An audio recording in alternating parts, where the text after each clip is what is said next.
News 24 की खास पेशकश सबसे बड़ी टक्कर में मैं संदीप चौधरी आपसे मुखातिब हूं और सबसे बड़ी टक्कर हो रही है उत्तर प्रदेश में, जहां पर आज 7वें और अंतिम चरण के लिए चुनाव प्रचार खत्म हो गया। अब डोर टू डोर कैंपेनिंग होगी और परसों यानी 8 मार्च को बटन दबाए जाएंगे। और किसमें कितना दम है, कौन कितने पानी में है, इसका फैसला 11 मार्च को हो जाएगा। लेकिन एक बात साफ है, उत्तर प्रदेश के इन 7 चरण में ध्रुवीकरण की, सांप्रदायिकता फैलाने की पुरजोर कोशिश की गई हर दल की तरफ से। पहले दौर में कैराना का जिक्र हुआ, कैराना की तुलना की गई कश्मीर से। फिर दूसरे तीसरे चरण के बाद बात पहुंच गई कब्रिस्तान तक, शमशान तक। बिजली को भी नहीं छोड़ा गया। करंट, बिजली का करंट भी हिंदू और मुस्लिम के बीच में बांट दिया गया। फिर बात होने लगी कसाब की, राजनीतिक दलों को कसाब कहा जाने लगा। पलटवार करते हुए एक पार्टी के राष्ट्रीय अध्यक्ष को कसाब बता दिया गया, आतंकवादी करार दिया गया प्रधानमंत्री मोदी को भी। और फिर काशी आते आते प्रधानमंत्री मोदी खुद हिंदू हृदय सम्राट की भूमिका में आते दिखाई दिए।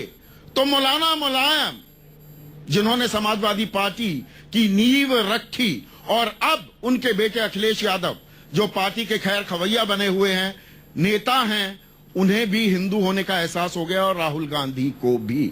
तो क्या यह सबसे सांप्रदायिक चुनाव प्रचार था? इसकी एक वानगी देखिए इस रिपोर्ट में। और चर्चा में मेरे साथ कुछ खास मेहमान हैं। मेरे साथ मौलाना अतहर हुसैन दहलवी हैं, इस्लामिक धर्मगुरु हैं। मेरे साथ अनिल यादव, समाजवादी पार्टी के युवा चेहरा, उनके प्रवक्ता हैं। मेरे साथ सैयद जफर इस्लाम, भारतीय जनता पार्टी के प्रवक्ता। मेरे साथ अभय दुबे, कांग्रेस पार्टी के प्रवक्ता। नईम अब्बास हैं मेरे साथ, बहुजन समाज पार्टी के प्रवक्ता। और विश्व हिंदू परिषद के प्रवक्ता विजय शंकर तिवारी। जफर इस्लाम, सवाल बिल्कुल सीधा, इससे ज्यादा सांप्रदायिक चुनाव प्रचार आपने देखा है कभी? माइक। देखिए, मैं संदीप जी 2-3 बातें कहूंगा। पहले तो ये कहना चाहूंगा कि हमारी पार्टी कॉमनल बिल्कुल नहीं है। कॉमनल पार्टी मैंने ये सारे बयान सुनवाई नहीं, आप इसीलिए कहा, मैं स्टेटमेंट तमाम राजनीतिक दलों के बयान सुनवाए। मैं इसी स्टेटमेंट के साथ स्टार्ट कर रहा हूं कि हमारी पार्टी कॉमनल नहीं है। हमारी पार्टी को कॉमनल का जो एक ये बार कहते हैं कश्मीर बन गया। सुरेश राणा कहते हैं मैं जीत गया तो देवबंद में, मुजफ्फरनगर में, सहारनपुर में कर्फ्यू लग जाएगा। अब मैं सब बातों में बोलता हूँ। देखिए, कांग्रेस तो शुरू से ऐसा रखा कि वो समाज को तोड़ के मुसलमानों को एक साइड में पॉकेट वोट बैंक की तरह यूज करती रही। तो आप हिंदुओं को यूज कर रहे हैं। डिविसिव नहीं, हमने कहा कि आपने डिविसिव पॉलिसी उन लोगों ने रखी शुरू से, समाज को तोड़ के अपने जो एकदम नैरो पॉलिटिकल गेन्स, उसके लिए उन्होंने प्रवेश वर्मा, आपके सांसद पश्चिमी उत्तर प्रदेश में सवाल पूछा जाता है कि भाई किसी मुसलमान को टिकट क्यों नहीं दिया? वो कहते हैं कि मुसलमान हमें वोट नहीं करते, हम टिकट क्यों दें? देखिए, उत्तर प्रदेश में 2-3 बातें कहना चाहूंगा संदीप जी। उत्तर प्रदेश में आप देखिए, शुरू से मुस्लिम यादव, ये नारा किसने दिया? ये नारा किसने दिया कि अभी आऊंगा आप पर भी, ये नारा के पीछे नहीं है। दलित मुस्लिम किसने दिया? हाँ, ये नारा ही शुरू से दिया उन लोगों ने कि समाज को तोड़ने की। हम तो बार बार एक ही नारा लेके चलते हैं, सबका साथ सबका विकास। बट आप देखिए, शुरू से किसकी तरफ अपील कर रहे हैं? किससे? मुस्लिम वोट मुझे चाहिए, मुस्लिम वोट चाहिए। आप क्यों? तो आपको हिंदू वोट चाहिए? हमें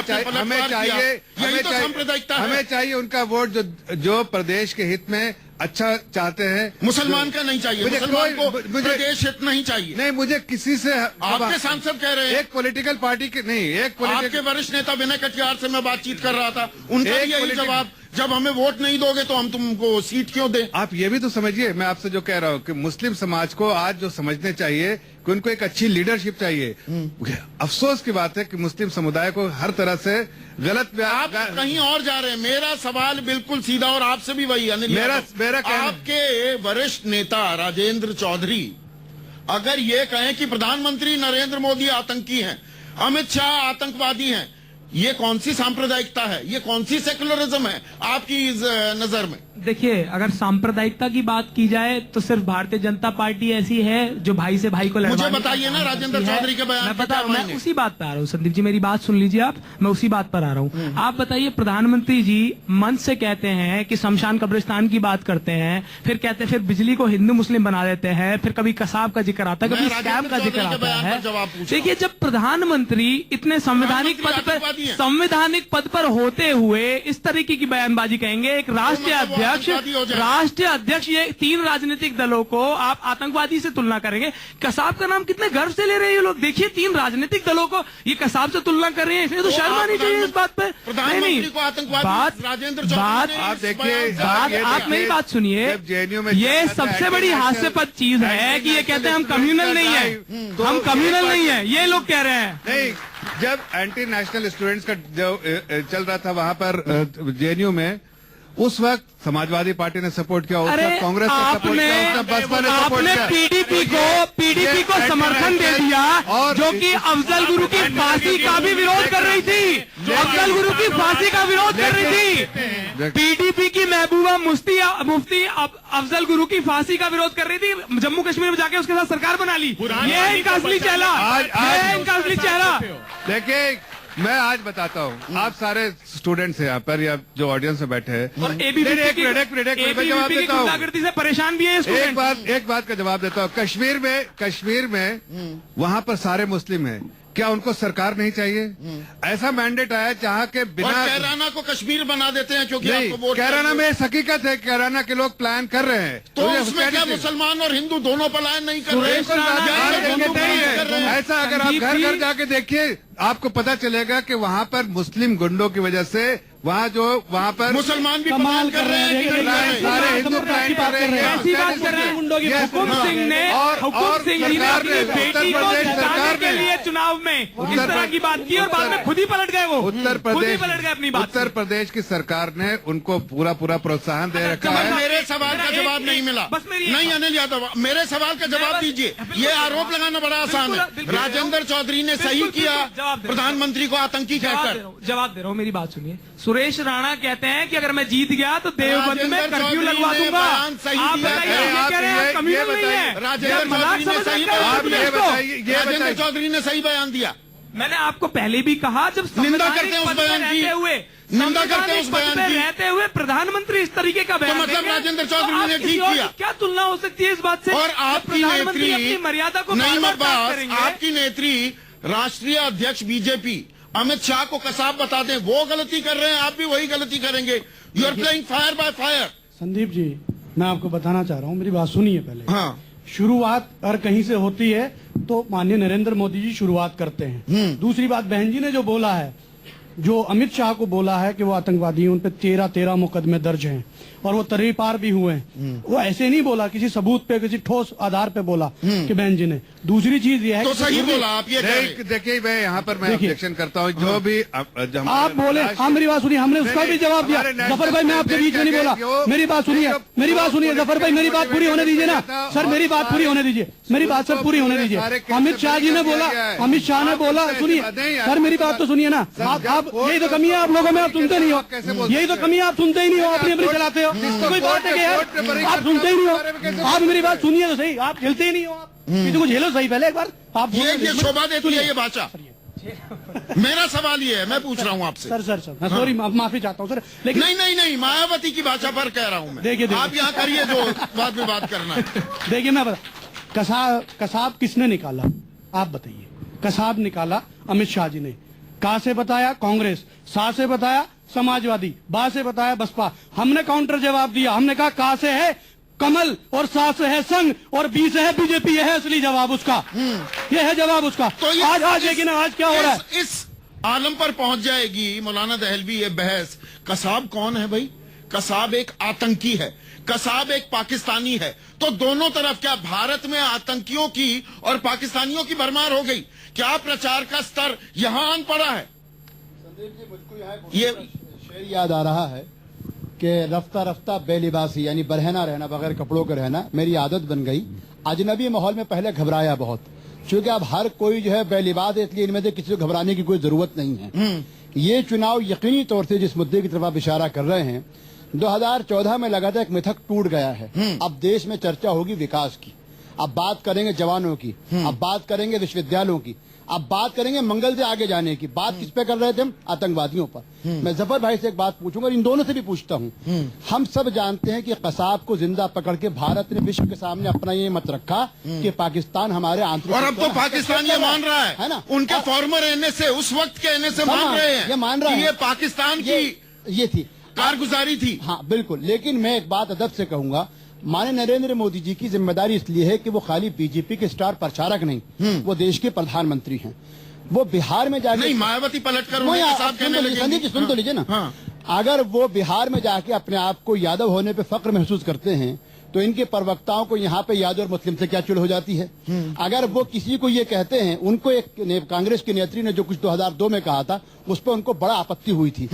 लेकिन अमित शाह साहब जैसे व्यक्ति, जिनको तो और थोड़ा सा सावधान रहना चाहिए कि सुप्रीम कोर्ट की टिप्पणियां उनके लिए बड़ी खराब रही थी, जब आप 3 राजनीतिक दलों को जोड़ रहे और उनको संप्रदाय, और उसके बाद मायावती जी का बयान हो या चौधरी का बयान हो, ये भी यकीन तो इसलिए निंदनीय है कि अगर कोई गलती कर रहा है आप भी गलती करें, परंतु ये सच्चाई की बात है कि पूरा चुनाव सांप्रदायिक किया गया ये और लोकतंत्र को नुकसान कोशिश है। पहुंचा। मुझे ये बताइए विजय शंकर तिवारी, हम जिंदा कौम हैं, मरने की बाद की बातें होने लगी, आज के विकास की नहीं।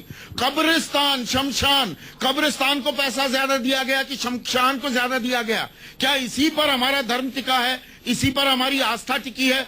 इसी पर हमारे देश की, सूबे की नींव टिकी है क्या? संदीप जी बयान को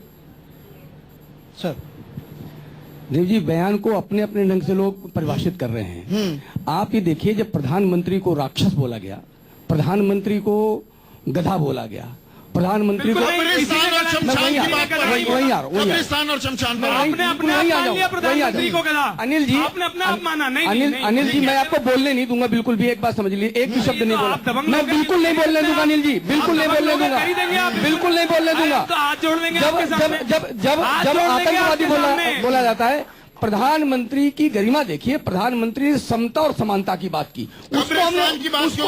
नहीं, उन्होंने कहा कि अगर कब्रिस्तान के लिए जो व्यवहार होता है वही शमशान के लिए होना चाहिए। हाँ। अगर होली के लिए जैसी चीज होनी वही ईद के लिए होनी चाहिए। तो ये ध्रुवीकरण की कोशिश नहीं, समता और समानता की बात को हमने सांप्रदायिक रंग रंग दिया है, हमने सांप्रदायिक रंग रंग दिया है। जैसी सोच होती है, जैसी सोच होती है उसी रंग की बात होती है। यूपी का बजट देखिए, समता समानता की बात की, हमने उसको सांप्रदायिक कर दिया, हमने उसको सांप्रदायिक कर दिया।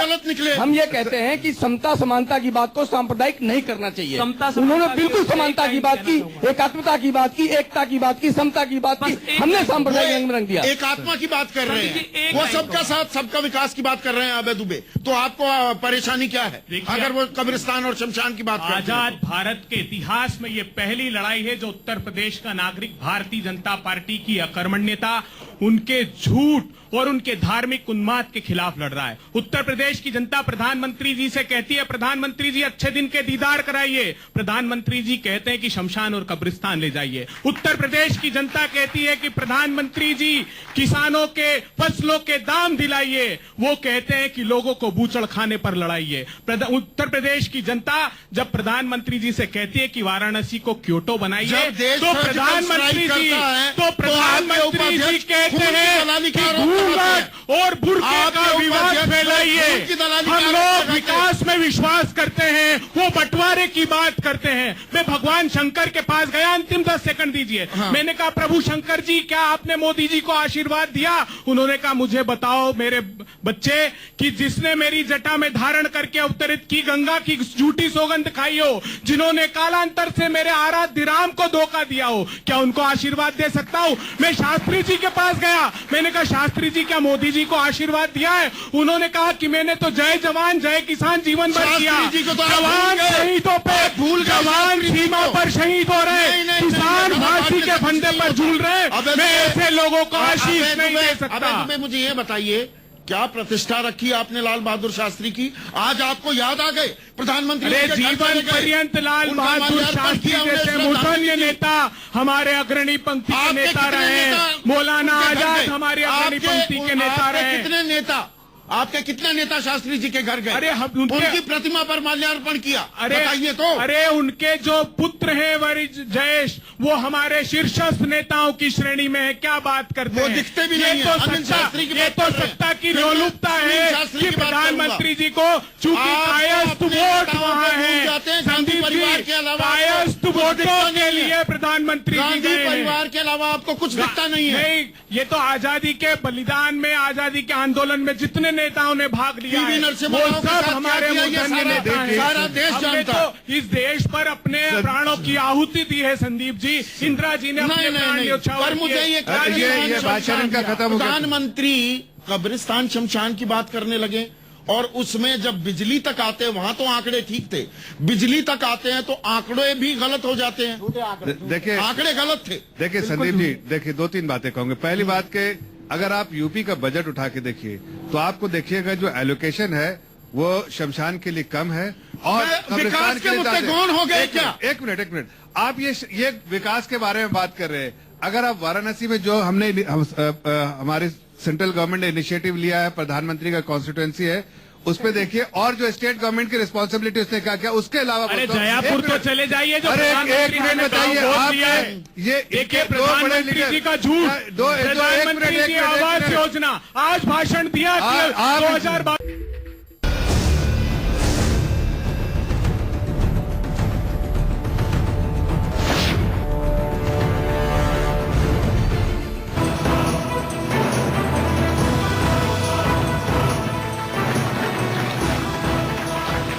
न्यूज 24 की खास पेशकश, सबसे बड़ी टक्कर में मैं संदीप चौधरी आपसे मुखातिब हूं, और सबसे बड़ी टक्कर हो रही है उत्तर प्रदेश में, जहां पर आज 7वें और अंतिम चरण के लिए चुनाव प्रचार खत्म हो गया। अब डोर टू डोर कैंपेनिंग होगी और परसों यानी 8 मार्च को बटन दबाए जाएंगे।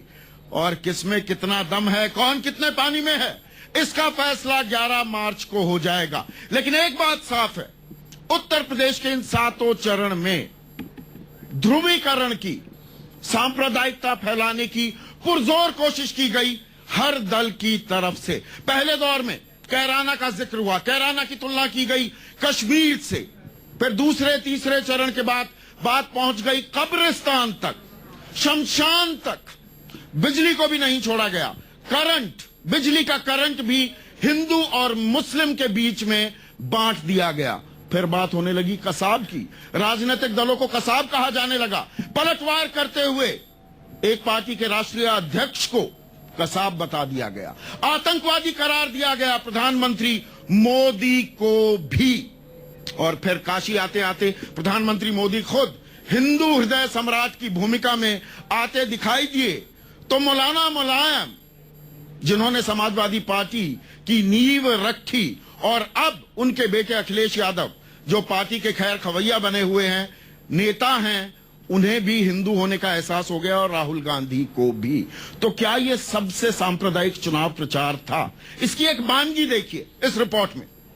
वो बना रहे हैं सिर्फ 9000 घर, उनका मंत्रालय कह रहा है 70 साल का प्रोजेक्ट है। ये बिजली की स्थिति, इनका केंद्रीय मंत्रालय कह रहा है 14,343 मेगावाट चाहिए, उतनी उपलब्ध है। ये झूठ डिजिटल इंडिया का, प्रधानमंत्री हाउस में झूठ बोलते हैं, कहते हैं 70,000 गाँव को जोड़ दिया, उनका मंत्रालय कह रहा है सिर्फ 16,000 गाँव झूठे। तो ये झूठ पर झूठ परोसा जा रहा है हिंदुस्तान में। ये प्रधानमंत्री जी को चाहिए बताया राहुल गांधी ने अपने कॉन्स्टिट्यूंसी में क्या किया, और जो सोनिया गांधी और रायबरेली सबसे पिछड़ी भी है, उसमें एजुकेशन का देखिए। अरे प्रधानमंत्री जी ने किसानों को क्या झूठ बोला संदीप जी, देखिए उन्होंने कहा कि अखिलेश अनाज नहीं खरीदता। ये दस्तावेज बताता है कि वहाँ अनाज खरीदने की जिम्मेदारी प्रधानमंत्री की है। 65% लोग आज भी अंधेरे में रहते हैं, अंधेरे में रहते हैं सोनिया गांधी की कॉन्स्टिट्यूंसी में और राहुल गांधी की कॉन्स्टिट्यूंसी में। उत्तर प्रदेश में होता है 12.5% उत्पादन होता है। आज भी देखिए सोनिया गांधी की कॉन्स्टिट्यूएंसी में देखिए 62.5% अरे लोग। जयपुर तो जाइए, अरे भाई, प्रधानमंत्री ने गाँव गोद लिया है, उसकी बदहाली तो देख लीजिए क्या आप है। ये बताइए संदीप जी, कि वैसे आप बहुत गलत हो रहा है। सोनिया गांधी ने देखिए, अपने कॉन्स्टिट्यूंसी देखिए, अरे झूठ बोलना, 62% लोग को बंद आज कर भी देना अंधेरे में पड़ेगा। रहते हैं। वहाँ एजुकेशन दोनों को एक साथ बहुत खड़ा अच्छी कर है, दिया आज वहाँ की पे। लिटरेसी रेट सबसे हाईएस्ट है यूपी में। की बात कर रहे थे अभी बड़े भाई कि शमशान भी बनना चाहिए, कब्रिस्तान भी बनना चाहिए। हम सहमत है इस बात से, बिल्कुल बनना चाहिए। अगर अयोध्या में राम मंदिर बनना चाहिए तो मस्जिद भी बनना चाहिए, भेदभाव नहीं होना चाहिए। मैं गलत कह रहा हूँ इस पे? नहीं, अरे ये कोई मैं आपको हक की बात कर रहा हूँ। अरे ये ना प्रभु श्री राम के आप अभी भेदभाव की बात कर रहे थे, अभी आप भेदभाव की बात कर रहे थे। और मैं समाज जा रहा है मुद्दा ये गायत्री प्रजापति मुझे जो शरण दे के भगाया गया है, वो इनका लॉ एंड ऑर्डर कहाँ पे है? कोई लॉ एंड ऑर्डर नहीं है इनका। अरे लॉ एंड ऑर्डर वाले मुख्तार अंसारी का भी बता दो। अरे वो जेल में है, आप बताइए ना। रखा है वो जेल में, आप तो वो शरण देते हैं, पूरी सुरक्षा देते हैं, सुरक्षा देने के बाद उसे भगाते हैं। बता दो। लेकिन आप उसे सुरक्षा देने के बाद भगाते हैं। ये लॉ है आपका। मायावती जी मायावती ने रमाकांत यादव को अपने घर से अरेस्ट कराया था। बहन मायावती ने, आप करके दिखाओ ना, आप करके दिखाओ ना जो हमने करा था। खाने आप करके दिखाओ, आप करके दिखाओ ना, जो आप करके दिखाइए ना। बच्चों एक चीज समझ लीजिए, उत्तर प्रदेश को नियोजित तरीके से आपराधिक राज्य घोषित किया भारतीय जनता पार्टी ने। मुझे खून अगर की ये दलाली पर आपने अभी जवाब नहीं दिया जी। वो बयान शोभा देता है, देश सर्जिकल स्ट्राइक कर रहा है और आप खून की दलाली का नहीं, इसलिए इस्तेमाल करते संदीप जी हैं सुन चुनाव से लीजिए, पहले। सुन लीजिए। एक और जहां जहां जो सैनिक ने शहादत दी उसका अंतिम संस्कार भी नहीं था। और शर्मनाक बात है कि इस देश के रक्षा मंत्री खून की दलाली हुई। माला सर्जिकल स्ट्राइक खून की दलाली हुई। आगरा में माला पहन रहे हैं और यहाँ शहीद का अंतिम संस्कार भी नहीं हुआ। इसलिए ये बात प्रासंगिक थी कि आप क्यों मौलाना दहलवी रिस्पॉन्स मुझे ब्रेक लेना। बिल्कुल मैं कहता हूं कि सैनिक और जवानों को राजनीति नहीं होनी चाहिए थी। पहली चीज तो ये थी कि जो कुछ हुआ इसमें बीजेपी ने भी भ्रम फैलाया कि हम पाकिस्तान की धरती, अरे पाकिस्तान की धरती नहीं थी। अगर प्रधानमंत्री के साथ वर्तमान में क्या हो रहा है कि फीडबैक देने वाले लोग बहुत कमजोर हैं। जैसे जो अनन्नास को नारियल बता के उनकी बेइज्जती करवा दी, उसी तरीके से उनको बता दिया कि वो पाकिस्तान में थे। हमारे सैनिकों ने कार्रवाई अपनी जमीन यानी पाकिस्तान ऑक्युपाइड कश्मीर में करी। इन्होंने झूठ बोला, उन्होंने खून की दलाली करके झूठ बोला। सवाल ये है कि इस मौके पे सबसे ज्यादा जिम्मेदारी इन बड़े दलों की है और विशेषकर जफर भाई भारतीय जनता पार्टी नरेंद्र मोदी की ये है कि भारत के आइकॉन आज वो बन गए हैं और नारे और अनन्नास पर लेके जब एडिटोरियल लिखे जाएंगे तो बेइज्जती होगी आपकी। कोशिश में 3 दिन से प्रधानमंत्री मोदी बनारस में डेरा जमाए हुए हैं। वो काशी विश्वनाथ भी जाते हैं, काल भैरव भी जाते हैं, वो यादव आश्रम में भी होकर आ जाते हैं, लाल बहादुर शास्त्री को भी श्रद्धांजलि देते हैं, रास्ते में मस्जिद में भी जाते हैं। एक मिनट कहीं ना कहीं हिंदू हृदय सम्राट बनने की कोशिश। तो पलटकर काश्मी एक्ट में राहुल और अखिलेश भी मंदिर में पहुंच जाते हैं कि भैया हम भी हिंदू हैं, हमारी राजनीति चाहे कुछ और हो। ये भी महीन फर्क समझने की जरूरत है। चर्चा जारी ब्रेक के बाद।